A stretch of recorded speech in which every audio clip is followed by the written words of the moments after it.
And keep in mind, all of this is for somewhere that you can legally carry, right? I'm not recommending any of this for those of us here in Canada or the UK or any of these other places where you're not legally allowed to carry a firearm, so keep that in mind.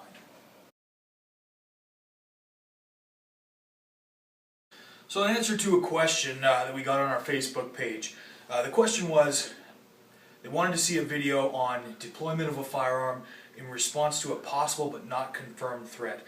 And this is as a carrying citizen, not a law enforcement, security, or military person. So the constraints are a little bit different in what you can and cannot do. So because of time constraints and wanting to keep this video as short as possible, I'm not going to get into threat recognition. We're just going to assume that you see something that could be a potential threat.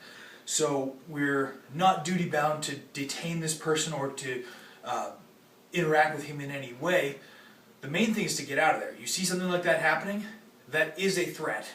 It's just not an immediate threat to me. It's a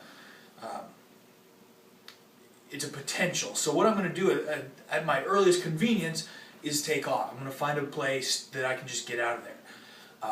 If I'm, for example, with my family, somebody who's a little bit less ambulatory than I am, my tactics have to change a little bit. I still want to leave, but I can't move as fast as I normally would. And so at that point, maybe I want to prepare myself a little bit.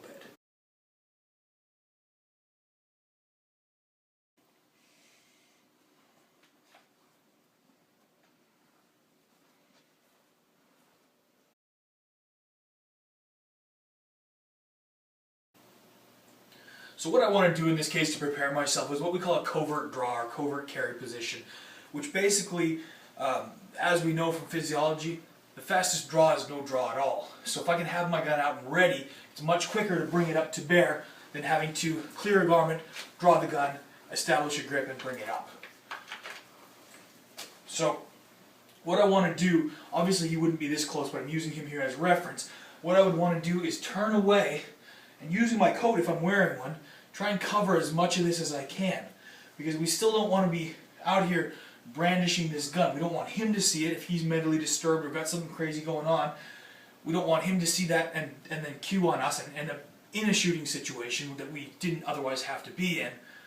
And we also don't want the general misinformed public at large to see what we're doing and start freaking out and end up having the police here to deal with us.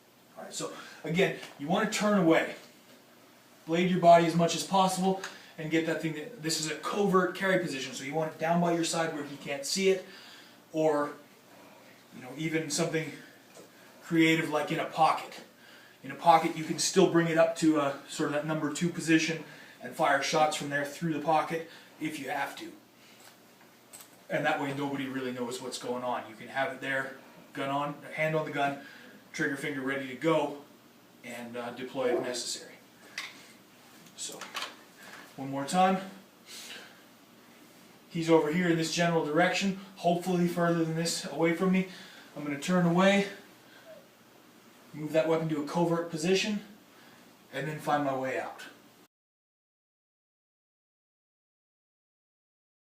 So one other option we have here for the covert draw and covert ready position is if we're wearing a cover garment like this, actually take that off. Now this is obviously dependent on time and space, but this is a great way to carry the gun in a way that's somewhat unobtrusive. It's not that abnormal to see somebody carrying a coat over their arm, and I've still got my gun here in the down position, obviously pointing in a safe direction, but ready for instant deployment should I need to take shots. And again, it's not that abnormal to see somebody carrying a coat over their arm. Great way to conceal that in a fairly natural way.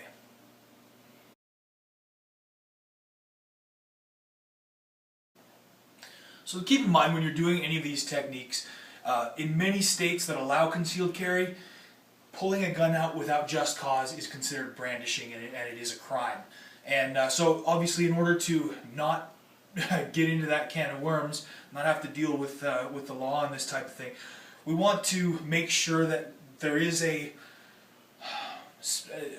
visible threat, something that we can articulate to the police should they respond, and explain why we felt justified in drawing a firearm and brandishing a firearm essentially in public. Remember, if you like our videos, to subscribe to our YouTube channel, like us on Facebook at Diamondback Combatives and Diamondback Protective Services, and comment on our YouTube stuff, ask questions, leave comments, it's all good, and we can have an intelligent discussion.